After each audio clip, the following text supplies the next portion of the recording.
Bonjour, je vous présente aujourd'hui un champagne Bollinger, le champagne rosé. Bollinger, c'est une maison indépendante très ancienne qui date du 19e siècle. Ça représente un vignoble quand même très important de 180 hectares, plus éventuellement des achats de raisins naturellement. Les particularités de Bollinger, c'est des vins élevés en fût et aussi, on peut dire que leur spécialité, quelque part, c'est le pinot noir où ils disposent de terroirs de très haut niveau. Et puis, bien sûr, il y a la petite parcelle, toute petite, exceptionnelle de vieilles vignes françaises. Je vous en ai déjà parlé dans d'autres vidéos. Ce sont des cuvées qui atteignent des sommets de prix, genre 2000 €. Et sans parler du fait d'ailleurs que c'est très difficile de les obtenir. Ils ont aussi proposé des cuvées spéciales de pinot noir et je vais vous décrypter les étiquettes parce que c'est pas du tout évident quand on les voit. Il y a marqué PN, 2 ou 3 initiales et un chiffre. Alors PN c'est pinot noir, ça jusqu'ici c'est assez simple. Les lettres c'est les abrégés de la commune d'où vient le raisin. Et les 2 chiffres derrière c'est le millésime de base de la cuvée. De base parce que ça veut dire que dans l'assemblage il y a une proportion majoritaire du millésime en question, mais qu'on a aussi assemblé avec d'autres années. Et ils font régulièrement, au fil du temps, bien sûr, des numéros qui changent et des cuvées un peu différentes, mais l'esprit est le même. En dehors de ça, ils disposent de 4 hectares sur ce qu'on appelle la côte aux enfants, ce ne sont pas les seuls propriétaires d'ailleurs, qui représentent un terroir de pinot noir de très haut niveau, et ils font une cuvée spéciale qui s'appelle donc la côte des enfants et qui est assez chère. Et puis, depuis une dizaine d'années, suivant le millésime, ils font un vin rouge, parce qu'en Champagne, on peut faire aussi des vins rouges tranquilles, un des plus célèbres étant le Bouzy. Précisément, je vous rappelle qu'en Champagne, sous le terme générique de coteaux champenois, on produit des blancs secs, des rouges et des rosés. Les rosés, il y en a un qui est particulièrement connu, il vient de la commune de Risset, dans l'Aube. Pour ce qui est des rouges, les meilleurs secteurs sont effectivement sur Bouzy et aussi sur Ambonnay. Pour ce qui est du champagne rosé, a priori on pourrait penser qu'on commence par faire un rosé et ensuite on fait une deuxième fermentation et c'est terminé. Ben non, ou plutôt ce système-là est marginal. Pourquoi? Parce que dans l'autre technique, qui est le rosé d'assemblage, on a beaucoup plus de paramètres sur lesquels on peut jouer. Par contre, ça demande beaucoup de travail. En gros, on fait d'abord un vin blanc dans un assemblage qui pourrait être celui du champagne standard, si vous voulez. Et ensuite, on rajoute une petite dose de vin rouge à base de pinot noir, de l'ordre de 6%, en tout cas, c'est le cas sur cette cuvée.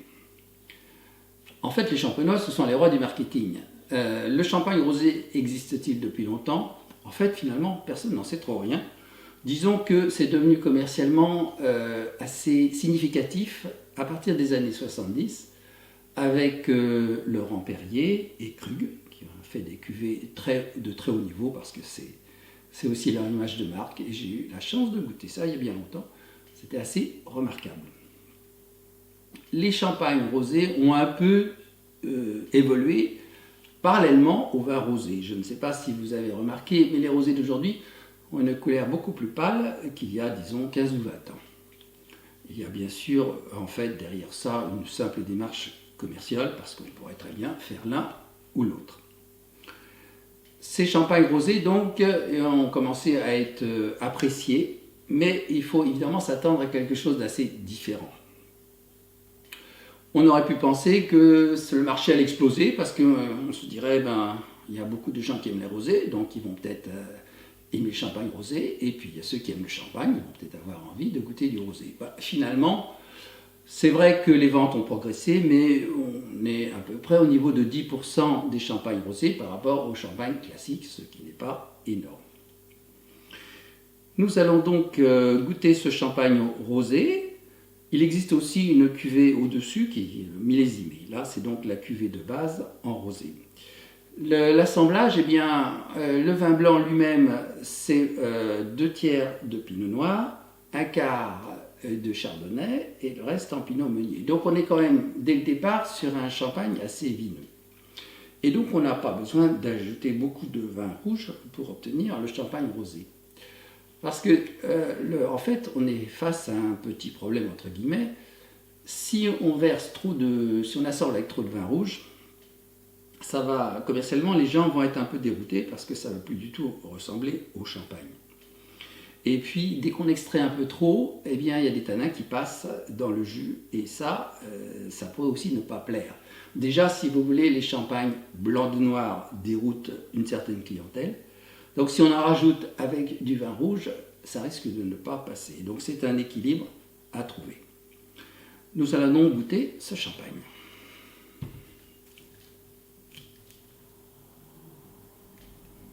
Assez facile à ouvrir.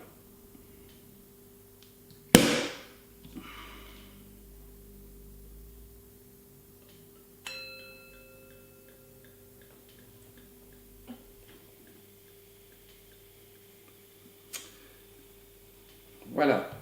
Donc vous voyez la couleur, c'est quand même un rose léger, même s'il est assez marqué, un peu orangé en fait. Hein.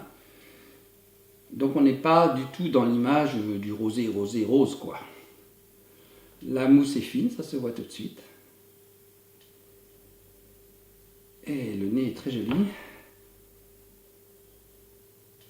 Bien champenois malgré tout. Hein. Je veux dire, comme le nez qui rappelle le champagne classique. Avec des notes fines, fruitées, élégantes, qui rappellent un peu la framboise. Avec beaucoup de fraîcheur, des notes un peu citronnées. Joli nez. Toujours des notes fraîches, un peu mentholées.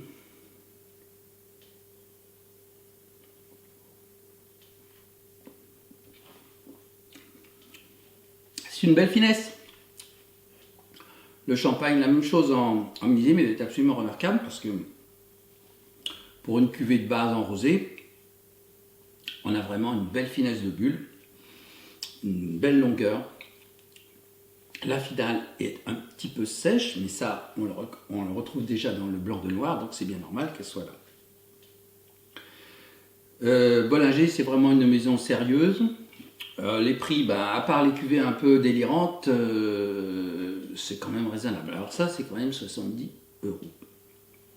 On est quand même loin de leur cuvée très très très haut de gamme, comme les vieilles lignes françaises, ou aussi la Côte des Enfants. En 2015, ils ont fait un vin rouge uniquement donc sur ce terroir de la Côte des Enfants.